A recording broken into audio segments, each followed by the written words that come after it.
This is now my third video dealing with one of Doug Batchelor's videos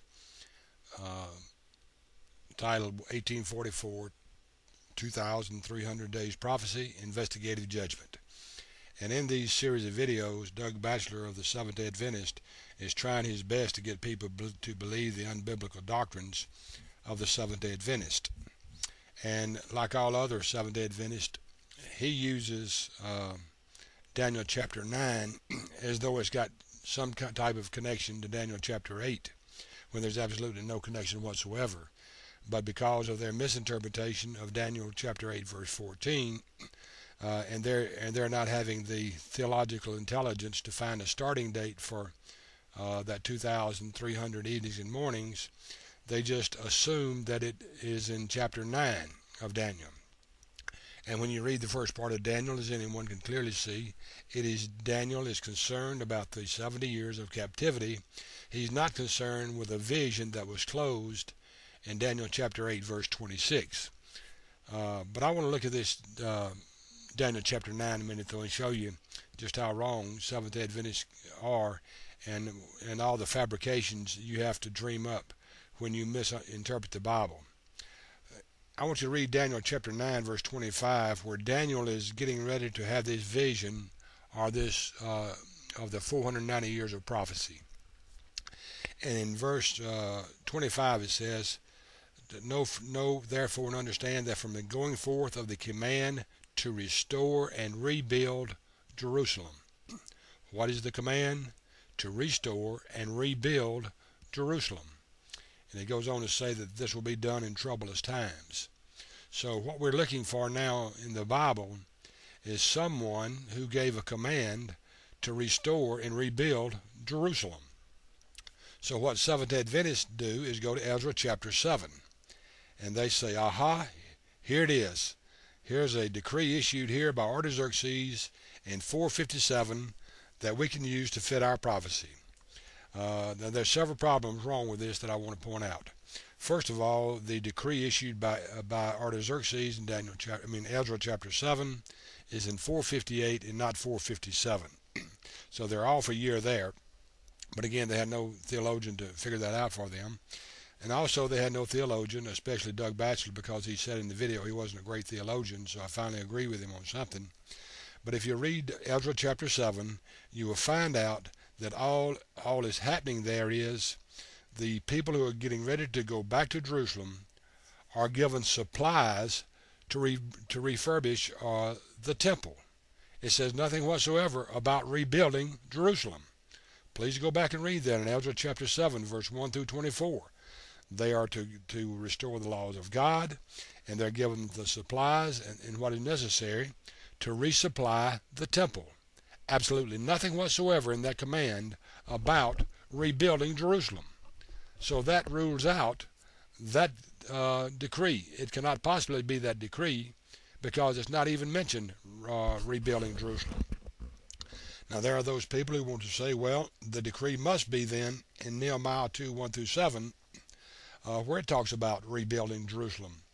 But if you will go look at the decree in Nehemiah 2, 1 through 7 that was issued in 445 BC, you will find there that all this is a letter of safe passage. There's nothing in there that says they're going to go back and rebuild Jerusalem. It is a letter of safe passage. They have to go through different countries and cities and so forth. So Ezra wanted letters of safe passage to get through these countries. So when was the decree really issued to restore and rebuild Jerusalem? It was issued by Cyrus in 538. And if you go back and look at Ezra chapter 1 verse 1 through 4, where it talks about rebuilding the house of the Lord, and people say, well, you know, that has nothing to do with rebuilding the city. But then if you go over to Isaiah 44:28, you'll see Isaiah prophesies this long before it happened as to what Cyrus would do. And in Isaiah 44:28 he says about Cyrus, he declares of Jerusalem, she will be built, and of the temple your foundation shall be laid. So he's talking about Cyrus, years before it happened, prophesizing that Cyrus would actually help rebuild the city and the temple itself. If you read Isaiah 45:13, talking about Cyrus again, he will build my city and let my exiles go free. And then if you'll go back and look again at Ezra chapter 4, you will see there where the people actually were indeed rebuilding the city as well, just as the decree in Daniel 9:25 says, to restore and rebuild Jerusalem, the city. Now then, I mentioned earlier about troublous times, how this city would be rebuilt in troublous time. Go ahead and begin reading in Ezra on that past chapter 4, and you will see where people who did not like the Jews going back to Jerusalem and rebuilding the city actually fabricated stories against them and fought against them during this rebuilding time. They fabricated stories and tried to get the king to believe that if we let Israel do this, and the people of the Jewish people go back there and rebuild the city, they'll fortify their walls, and as they've done in the past, then they'll come and fight against you. So they're trying to play in both sides against each other. And so the city was being rebuilt during troublous times, just as Daniel said. They were fighting against the Jews during that time, and they were fabricating stories. They were fabricating these stories to the point where actually you'll read where a decree was issued for them to stop the building of the city and the temple again.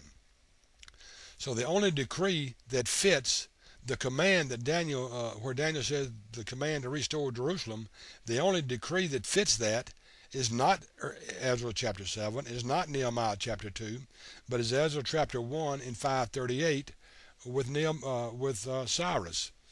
And right away, people are going to say, well, you still got to do something with those 490 years.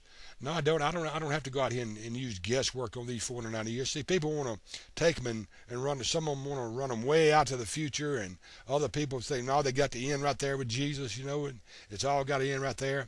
But they're not using their brains apparently to see logically that the 483 years could very well have been a period of persecution that the Jews would be under. And they were under Babylonian captivity, they were under Assyrian captivity, they were actually under Persian captivity before they were freed. So the time could be referring to nothing more than a period of 483 years when they would be persecuted.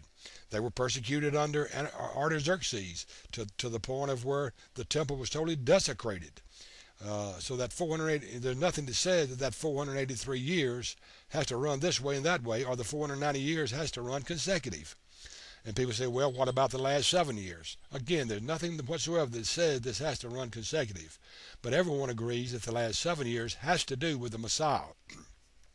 And we can look at those last 7 years as 3.5 years when Jesus was on earth before he was crucified and ascended back into heaven, which was 3.5 years. And then if you study your history, you'll find out that midway through 66 A.D., Jerusalem began to be under attack by the Roman soldiers, to the point where in 70 A.D., 3.5 years after it began, Jerusalem was indeed destroyed and the temple destroyed with it. Jerusalem was ransacked. It wasn't totally destroyed. It was ransacked and the temple destroyed with it, which completed the whole 490 years prophecy. And you remember in the Olivet Discourse, Jesus talked about that generation not passing away until all was fulfilled. And so by 70 A.D. now, the temple has been destroyed, which brings to a conclusion Daniel's whole 490 years of prophecy. Now, I'll have some more explaining to do about this later, and I'll be glad to do that.